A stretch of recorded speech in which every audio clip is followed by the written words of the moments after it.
Hello बच्चों, let's read the following question. The question says, which of the following statements is incorrect? A. Glandular epithelium lines the inner surface of the urinary bladder. B. Transitional epithelium lines the inner surface of the urinary bladder. C. Endocrine glands are duct-containing glands. Or is it D. Ciliated columnar epithelium is present in the lining of the larynx. So, हमारा यहाँ पे जो की concept है वो है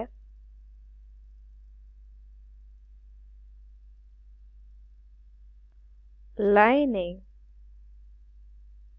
of the organs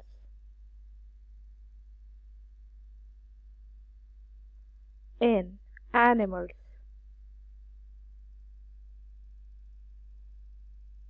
So, देखते हैं हमारा जो ग्लैंडुलर एपिथेलियम होता है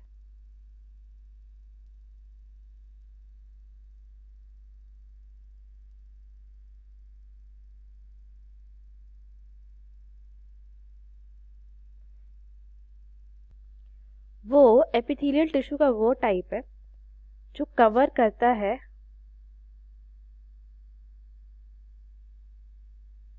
ग्लैंड्स को।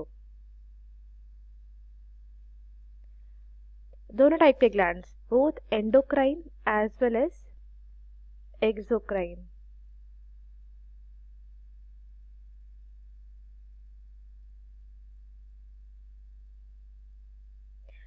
ये ग्लैंड्स को कवर करता है बॉडी में, और ग्लैंडुलर एपिथेलियम का जो मेन काम होता है वो होता है सिक्रीशन का।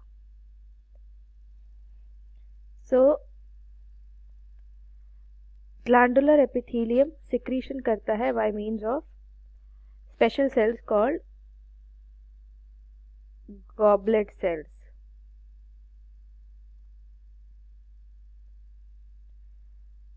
ग्लैंडुलर एपिथेलियम जनरली हमें मिलता है रिप्रोडक्टिव ट्रैक्ट में।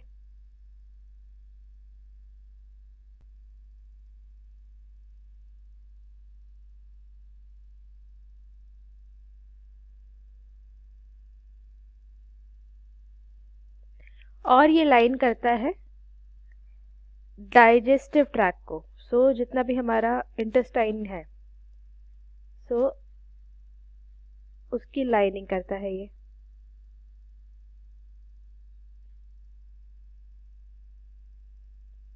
अगर हम बात करें यूरिनरी ब्लैडर की, तो जो हमारा यूरिनरी ब्लैडर है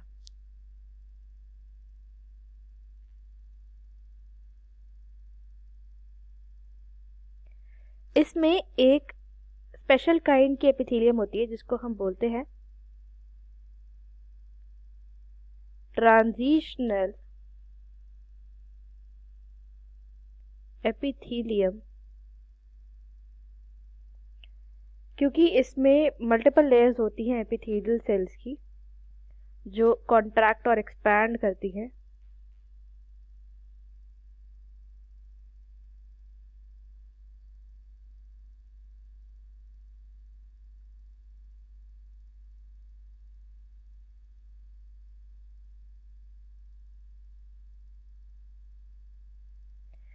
इसको ट्रांजिशनल एपिथेलियम इसलिए बोलते हैं क्योंकि ये जो स्ट्रक्चर है, क्योंकि जब यूरिनरी ब्लैडर पूरी तरह फिल अप हो जाता है तो क्या होता है, when the bladder is full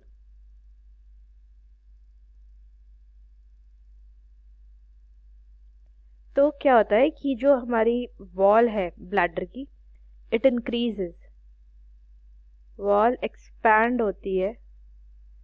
और इस एक्सपेंशन में क्या होता है कि जो यूरिनरी ब्लैडर की जो वॉल है जिसको हम यूरोथेलियम बोलते हैं, इट रीऑर्गेनाइजेस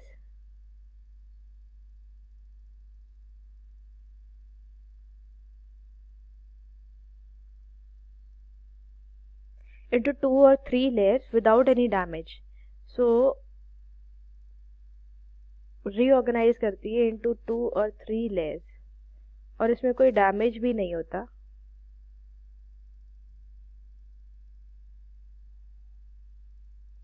इसलिए जो ये लेयर है हमारी ट्रांजिशनल एपिथेलियम की, इसको हम इसीलिए ट्रांजिशनल एपिथेलियम बोलते हैं। सो ये जो यूरोथीलियम है इसको लाइन करता है हमारा ट्रांजिशनल एपिथेलियम, सो इसलिए इसे बोलते हैं। हमारा जो स्टेटमेंट था transitional epithelium lines the inner surface of urinary bladder, this is true.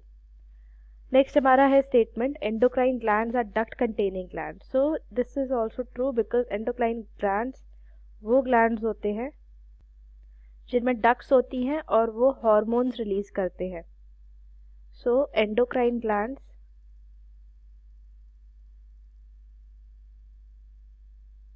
इनमें होते हैं ducts and they release hormones directly into blood.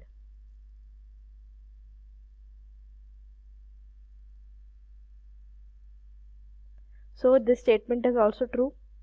Next है हमारा ciliated columnar epithelium is present in the lining of larynx. So जो हमारा larynx होता है, so उसकी जो lining होती है, it is made up of stratified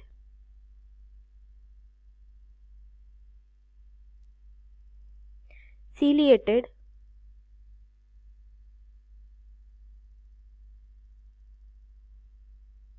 columnar epithelium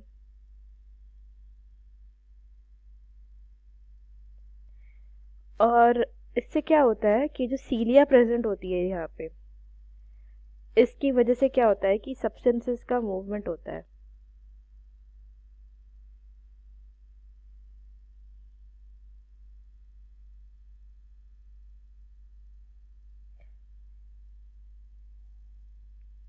और क्या होता है कि हमारा जो म्यूकस है, सीलिया की वजह से जो म्यूकस है वो क्लॉग नहीं होता ट्यूब्स में, प्रिवेंट्स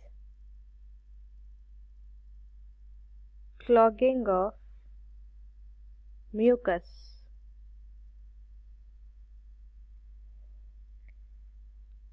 तो इसलिए यहाँ पे होती है हमारी स्ट्रैटिफाइड सीलिएटेड कोलुमिनर एपिथेलियम, और ये और हेल्प क्या करती है कि जो डस्ट पार्टिकल्स है उनको स्वीप करने में हेल्प करती है,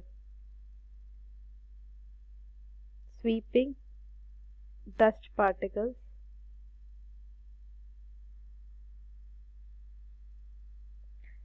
सो ताकि एयर जो है इजीली पास हो सके। सो हमारा जो लास्ट स्टेटमेंट है दैट इज ऑल्सो ट्रू, जबकि हमारा जो फर्स्ट स्टेटमेंट था glandular epithelium lines the inner surface of urinary bladder, तो ग्लैंडुलर एपिथेलियम लाइन नहीं करती है, तो दिस इज फॉल्स।